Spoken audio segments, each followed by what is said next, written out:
The Watcher house. The house was perfect. 6 bedrooms, a lush backyard, and a quiet cul-de-sac in Westfield, New Jersey. Maria and I couldn't believe our luck.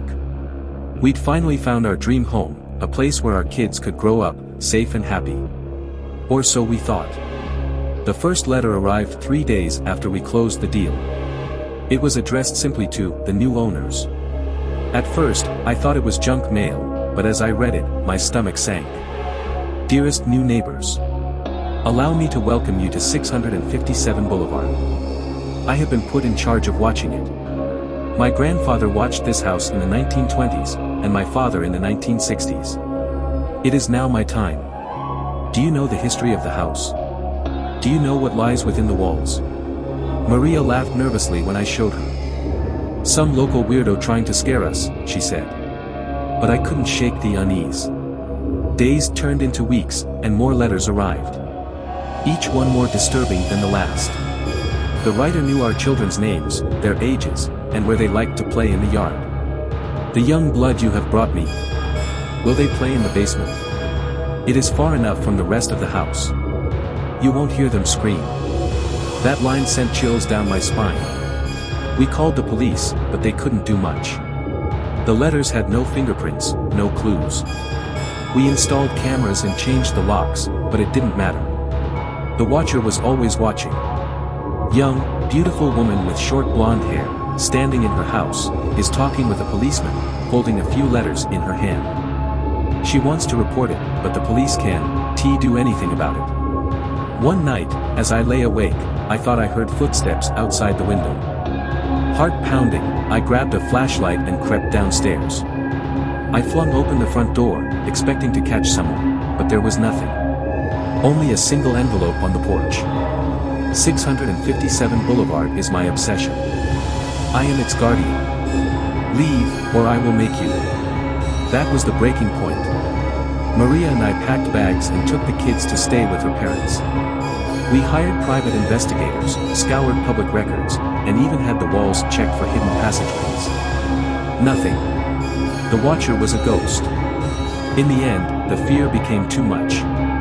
We sold the house at a loss, taking the hit just to escape. But even now, years later, I can't stop thinking about those letters. Who were they? What did they want? And the worst part, what was in the walls of that house? I don't want to know. I just want to forget. But every time I hear the creak of a floorboard or the rustle of wind against a window, I remember, some obsessions never end. The Villisca Axe Murder House. They said the Villisca Axe Murder House was cursed. I didn't believe in curses, but as a paranormal investigator, it wasn't my job to believe, it was my job to observe. And that's exactly what I intended to do when I agreed to spend a night there. I arrived at dusk, the house a silhouette against the blood-red Iowa sunset. It looked unassuming, almost quaint, but its dark history hung over it like a storm cloud. Inside, the air was thick with a sense of unease. The creaky wooden floors, the faint smell of mildew, it all felt alive in some way. My equipment was simple, a recorder, a thermal camera, and a notebook. I set up my gear in the living room, the same room where the Moores had spent their last evening alive over a century ago. The stillness in the house was unnerving. No cars passing, no wind outside, just silence. At around 10 p.m., I decided to explore the upstairs bedrooms. The children's room was small, with 2 tiny beds that seemed too cheerful for the horrors that had happened there. As I stood in the doorway, my recorder crackled to life. "Play with us," a faint whisper said. I froze. It wasn't my imagination, the recorder was picking up something. I asked, "Who are you?" but the air grew icy, and my breath fogged in the sudden cold. "Why are you here?" the whisper came again, this time louder. I backed out of the room, heart racing. It wasn't fear, at least, not entirely. It was the sense that I wasn't alone, that I was being watched. At midnight, I sat in the kitchen, flipping through old notes about the case, when I heard it, a faint laugh. High-pitched, childlike. My thermal camera picked up movement in the hallway, something small and quick, darting past the frame. The laugh echoed again, this time from upstairs. Against my better judgment, I climbed the staircase, my flashlight trembling in my hand. At the top of the stairs, the door to the master bedroom was ajar. Slowly, I pushed it open. The room was empty, but my body screamed at me to leave. My chest felt heavy, like someone was pressing down on me. I turned to leave, but the door slammed shut behind me. "Get out," a deep voice growled, reverberating through the walls. I scrambled for the door, yanking it open with all my strength. As I stumbled back downstairs, my recorder fell to the floor, the playback button clicking on. "You're next," it whispered. That was it. I grabbed my gear and bolted out the front door, tripping over the porch steps in my haste. I don't remember driving home. I just remember the oppressive silence of the house and the overwhelming sense that something wanted me gone, or worse, wanted me to stay. When I played back the recordings the next day, the whispers were there, clear as day. But the most chilling part wasn't the voices. It was the sound of footsteps following me, matching my every move. Some people say the house holds the souls of the murdered family, trapped forever. Others think it's something darker, feeding off the fear of those who dare to enter.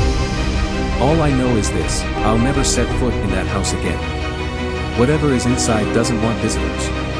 And it made that abundantly clear. This time. And among them was a child's voice, soft and sorrowful, "We can't leave." I haven't gone back to the Hinsdale house since. Some places aren't just haunted, they're trapped, suffocating in their own dark history. And I'll never forget the feeling of that shadow watching me, daring me to return. The Hinsdale house. When I first heard about the Hinsdale house, I thought it was just another overhyped haunted location. I'd investigated plenty of places like it, old houses with creepy backstories, but this one had a reputation. People spoke of objects moving, voices in the dark, and an overwhelming sense of dread. It sounded like the perfect challenge for someone like me. I arrived at the house just before sundown. It sat at the end of a narrow dirt road, surrounded by dense woods. The silence was eerie, broken only by the crunch of gravel under my boots. The air felt heavy, as if the land itself was holding its breath. Inside, the house was a time capsule from the 1970s. Faded wallpaper, creaky floorboards, and a musty smell that seemed to seep from the walls. I set up my gear, motion detectors, an EMF reader, and a digital recorder, and began my investigation. The first couple of hours were uneventful. I walked through the house, asking the usual questions: "Is anyone here? Can you give me a sign?" Nothing. No voices, no cold spots, just the creaking of the house settling. Then, around midnight, the atmosphere shifted. The air grew colder, and the hairs on my neck stood on end. In the dining room, my EMF reader spiked. I felt a strange pull toward the corner of the room, where a small wooden cross hung crookedly on the wall. "Who's here?" I asked aloud. A faint whisper answered, so quiet I almost thought I imagined it: "Leave."